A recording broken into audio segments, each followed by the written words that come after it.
इतिहास साक्षीदार आहे की ज्या ज्या क्रिकेट खेळाडूंनी आणि टीमनी अहंकार आणि गर्व दाखवलं क्रिकेट खेळाबद्दल, त्याच क्रिकेटने त्याला खाली मान टाकून टोंगड्यावर बसवायला मजबूर केलं. तसंच काही झालं रातच्या मॅच मध्ये. मोठ्या मोठ्या क्रिकेट एक्सपर्टांना विचारण्यात गेलं की आरसीबी आणि गुजरात टायटन्स या मधामधून कोण जिंकेल, तर त्यांनी म्हटलं की हा पण प्रश्न काही विचारण्यासारखा आहे. ऑफकोर्सली 100% आरसीबी जिंकणार, पण तसं काही झालं नाही. आरसीबी आणि आरसीबीचा गर्व तुटला. आरसीबी अहंकाराने खाली पडली. आरसीबीला जीटीने 6 विकेटने मॅच हरवली. दिल्ली कॅपिटल्सला आरसीबीने 75 रनावर ऑल आउट करून हे सिद्ध केलं होतं की 2026 ची आयपीएल मधली आम्ही सर्वात स्ट्रॉंग टीम आहोत, परिपूर्ण टीम आहोत. पण गर्वाचे घर आणि अहंकाराची टीम ही जास्त दिवस टिकत नाही. आरसीबी काल गुजरात टायटन्सच्या समोर आपले संपूर्ण 20 ओव्हर सुद्धा नाही खेळू शकली. 19 ओव्हर 2 बॉल मध्ये ते ऑल आउट झाली आणि मात्र 175 रनाचा छोटासा लक्ष्य दिला. जीटीने हा लक्ष्य शुभमन गिल, जॉस बटलर आणि राहुल तेवटियाच्या मदतीने 25 बॉल ठेवून मिळवून घेतला आणि आरसीबी अहंकार तोडून दाखवला. गुजरात टायटन्स ही मॅच जिंकून 10 अंकवर पोहोचली आणि ही मॅच जिंकून गुजरात टायटन्स प्लेऑफच्या मार्गासाठी जिवंत राहील. गुजरात टायटन्सचे कॅप्टन शुभमन गिल रनरेटच्या भान ठेवून खूप फास्ट खेळत होते. त्यांनी 238च्या स्ट्राईक रेटने 18 बॉल 43 रन बनवले आणि त्यांचा विकेट भुवनेश्वर कुमारने घेतला. कॅच पकडल्यानंतर विराट कोहलीने बॉलला जमिनीवर पटकून खूप ॲग्रेशन दाखवले, जेणेकरून त्यांच्या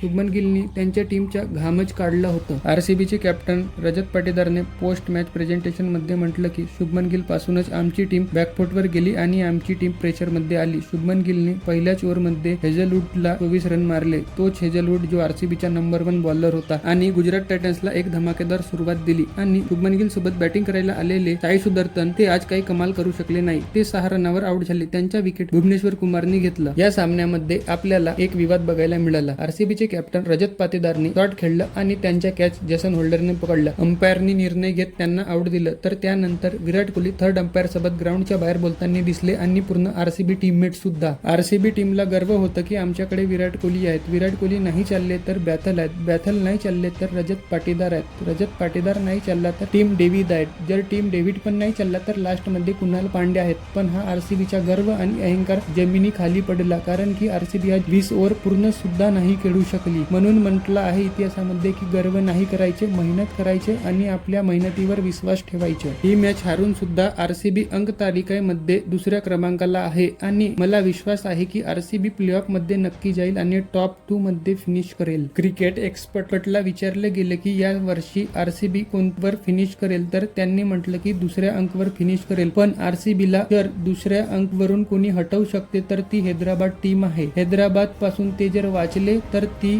दुसऱ्या नंबरवर नक्की फिनिश करेल.